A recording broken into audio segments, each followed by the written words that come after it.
Thank you for joining us at KCTV English News. I'm Angel Kim.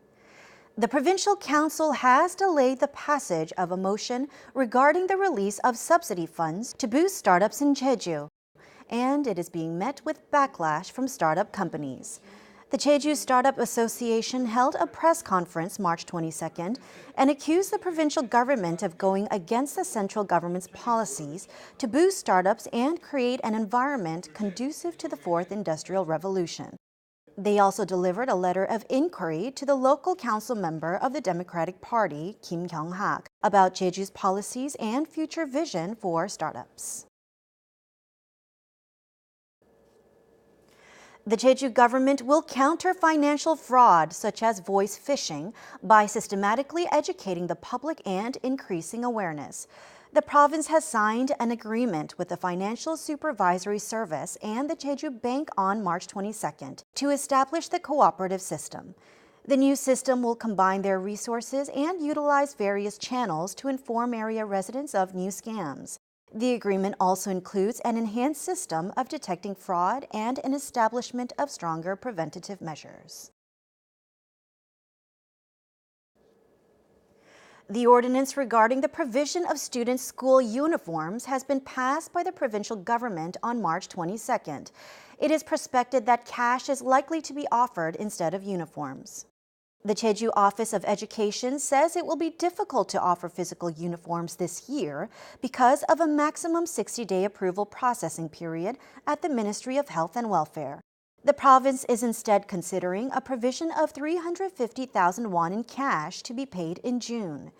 The Jeju office added that an agreement had already been made with the uniform manufacturing companies for physical uniforms, but it will be delayed until next year. The organizing committee of the 6th Annual International Electric Vehicle Expo has been founded on March 22nd. The committee is made up of more than 30 members and includes Governor Won Hee-ryong and the chairman of the advisory committee, Moon Guk-hyun. The inauguration ceremony was held at Jeju Shinho World, and attendees discussed the business operational plans during the meeting. Various activities will be available at the expo, including forums, exhibitions, and test drives of electric cars. The expo will be held from May 8th to 11th at the Jeju International Convention Center. More than 200 businesses will be showcased, and a crowd of over 100,000 attendees are expected. The Lee Jung-sup Gallery in Seogwipo has secured additional works of the artist, which will be displayed at the gallery. 3 pieces that have never been exhibited publicly will be added to the current collection, including The Four Seasons, Two Children and Peaches, and Sitting Woman. The gallery will also put on display a love letter written in Korean by the artist. The Lee Jung-sup Gallery includes 45 pieces of his work, with over 270,000 people visiting the gallery annually. The number of Jeju soldiers drafted into the Korean War is estimated to be around 2,000. Over 1,300 soldiers are still classified as missing in action. War veterans living in Jeju spoke about what they witnessed during the war to help find the remains. Joseph Kim reports.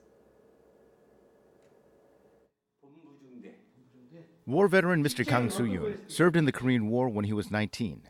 He dramatically escaped from a siege by the enemy on the battlefield. 그래서 그걸 탈출해가지고 나와서 이제 탈출한 사람들 또 그 모여가지고 재편성해가지고 반격해서 그때 무공훈장 받았어요. Mr. Moon Gun-yu lost a fellow soldier in a battle in Gangwon province. 7 decades after the war, he still vividly remembers the horrible scenes back on the battlefield in the 1950s. 비가 온 때는 사람 그 얼굴이 하얗다가 또 햇빛이 나면 새카맣고 그래서 그 숫자는 우리가 알 수 없고. Korean War veterans began to testify to help find remains of fallen soldiers for the first time in Jeju. About 100 war veterans among 1,600 living in Jeju began testifying to what they witnessed on the battlefield. The excavation and identification team from the Ministry of National Defense records their testimony. The testimony will be used as basic data for a selection of excavation sites The number of soldiers drafted from the island and killed during the war is estimated at 2,000. Remains of 1,300 soldiers have yet to be returned to their families. DNA samples have been taken from about 400 persons of bereaved families for identification. 아버지 얼굴도 모르고 또 불러보지도 못하고 그런 아버지인데 정말 간절히 바라는 것은 정말 찾았으면 좋겠어요. Meanwhile, there have been no additional remains of a fallen soldier drafted from the island since remains were discovered in Hwacheon, Gangwon Province in 2007. Bereaved families wish the testimony being made in Jeju for the first time to expedite the excavation project. Joseph Kim, KCTV.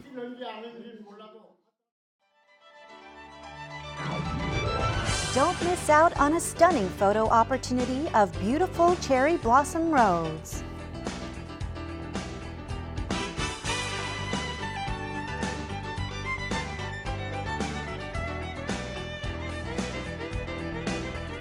Stroll along flower-lined roads in Kappadol during the island's Green Barley Festival.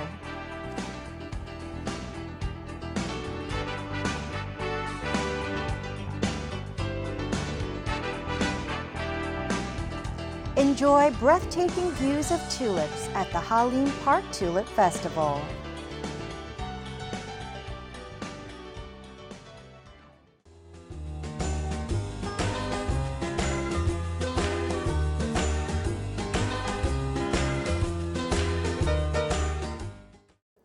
And taking a look at our weather, we are looking forward to mostly sunny skies on Tuesday with similar temperatures around the coasts of the island. For the details, here's your forecast.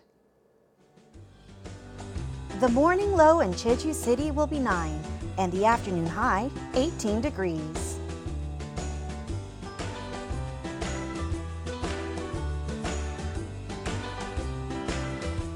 Down south in Seogwipo, temperatures will hit a low of 8 in the morning and peak at a high of 18.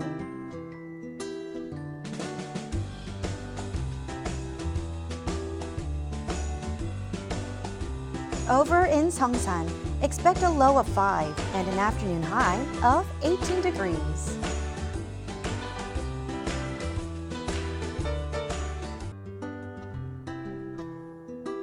Across the island in Kosan, we'll have a low of 9 in the morning, warming up to a high of 16.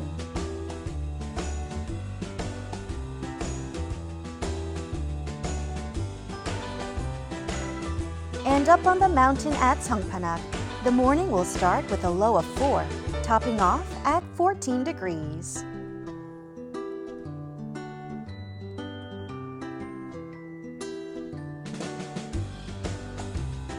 Out on the water, winds will be out of the west and northwest at a speed of 6 to 9 meters per second, with seas between 0.5 and 1 meter.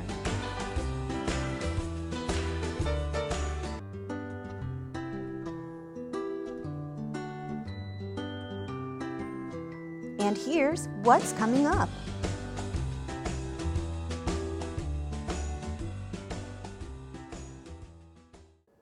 And that brings us to the end of today's newscast. Thank you for joining us, and until next time, you can find us on YouTube at KCTV E-News Jeju. Take care.